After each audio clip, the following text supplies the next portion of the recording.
Maintenant qu'on a retracé brièvement l'histoire de l'habitat, on commence à voir peu à peu comment on en est arrivé à habiter dans des maisons individuelles ou des grands immeubles collectifs, et en quoi l'habitat participatif peut être une proposition intéressante pour habiter autrement.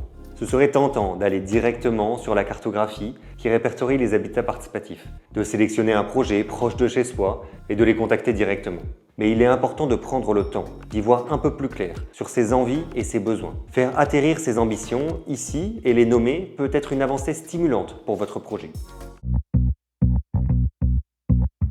Commençons par poser un premier jalon, donc. Vos envies. Voulez-vous créer un projet collectif ou plutôt en intégrer un déjà existant? Voulez-vous construire votre habitat? Voulez-vous faire grandir vos enfants loin des voitures? Ou voulez-vous vivre selon vos valeurs écologiques de sobriété? Quels sont vos rêves et vos attentes? Quelles sont vos craintes et vos appréhensions? Quelles sont vos pistes déjà existantes? Il est facile de se perdre dans des idées floues, des visions idéalisées ou des clichés. Mais il est tout aussi facile de mettre des mots sur ce que l'on souhaite concrètement aujourd'hui. Le fait de nommer vos objectifs vous donne une direction, un cap, et vous aide à visualiser clairement ce que vous souhaitez atteindre. Ce travail préparatoire permet de tisser un fil rouge et de le suivre, d'y revenir, de s'y rattacher tout au long de votre parcours. On évite ainsi de rester dans l'abstrait pour plutôt penser à l'action.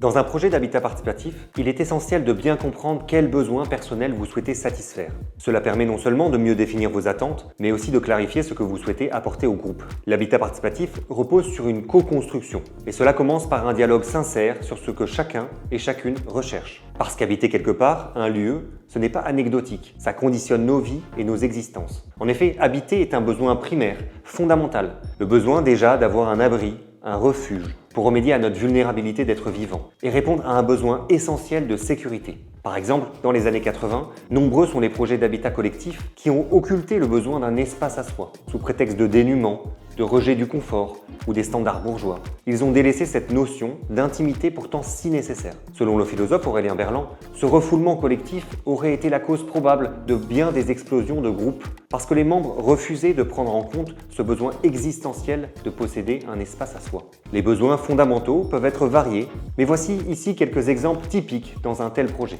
Pour cela, prenez un temps pour explorer la liste des besoins fondamentaux élaborés dans la dynamique de la communication non violente.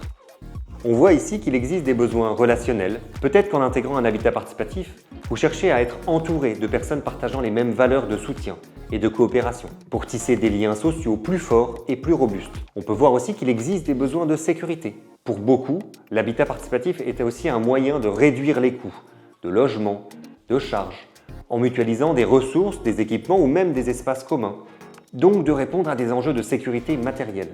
Il existe aussi des besoins d'identité.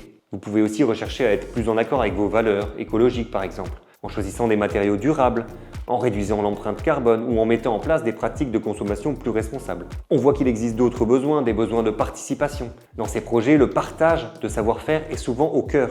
Vous pouvez vouloir enrichir vos compétences en bricolage, en jardinage ou en gestion collective, mais aussi prendre part à la coopération et laisser libre vos élans créatifs. Collectivement. On retrouve également des besoins de célébration qui peuvent être nourris par ces initiatives. La quête de joie dans un monde médiatique souvent morose, la ritualisation des fêtes ou des formes de gratitude commune sont nombreuses dans les habitats participatifs. Sans oublier jamais les besoins dits de survie. En effet, nous avons toutes et tous des impératifs physiologiques et physiques que la vie collective ne doit pas éclipser. Les garder en tête est un moyen de se prémunir soi, comme le groupe, de dynamiques périlleuses, et également de cultiver la sérénité au quotidien. Il nous apparaît crucial de prendre le temps de bien expliciter ses besoins pour savoir ce que vous attendez concrètement du projet et éviter les éventuels malentendus plus tard avec les autres et avec vous-même. D'autant plus que ces besoins sont souvent interconnectés, interdépendants et mouvants.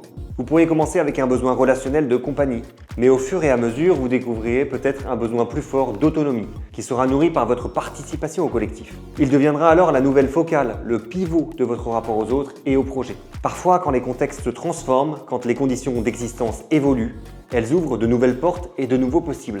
La richesse des projets d'habitat participatif réside aussi dans ce qu'ils produisent comme monde nouveau. Il est normal de voir bouger vos désirs et vos aspirations. L'essentiel demeure de réussir au mieux à les nommer et à les communiquer aux autres membres du projet, pour qu'ils et elles puissent aussi ajuster leur position et construire collectivement la robustesse du groupe. L'habitat participatif, par définition, est un projet dynamique, en constante évolution. C'est quitter le culte du procédé pour chérir la culture du processus. D'un point de vue théorique, cette réflexion sur les besoins nous fait penser à l'ouvrage d'Agnès Heller, La théorie des besoins chez Marx, où elle établit une équivalence entre prendre conscience de l'aliénation et découvrir quels sont nos besoins radicaux. Pour elle, prendre conscience de ces besoins radicaux peut mener à la lutte pour leur assouvissement, donc à des formes et des propositions nouvelles comme habiter autrement, qui peuvent éloigner de l'aliénation. Penser ces besoins, c'est un début d'émancipation. Marx, Gorz, Chéant, comme de nombreux auteurs, appellent à une société riche de besoins, mais d'une richesse qualitative. Cependant, leur sophistication dépend toujours du temps que l'on a pour cultiver leur diversité. Moins on a de temps, plus les besoins sont rudimentaires, voire formatés. Et comme nous passons la plupart de notre temps au travail, en moyenne 40% du temps dans les pays de l'OCDE, auxquels s'ajoutent les temps de sommeil et de repas, donc de satisfaction des besoins vitaux, il ne nous reste plus beaucoup de temps pour faire de ces besoins un véritable enjeu. C'est sans compter l'épuisement dans lequel on peut se retrouver en fonction du travail qui nous occupe. A l'inverse, les formes d'habitat collectif encouragent et permettent cette conscientisation des besoins radicaux. Grâce à la mutualisation des tâches et des activités, il se dégage un temps et une énergie majeure pour comprendre ces besoins, les diversifier et explorer quels sont les moyens variés pour les assouvir. Dit plus simplement, vivre en collectif, c'est avoir plus de temps pour faire plein de choses qu'on a envie de faire.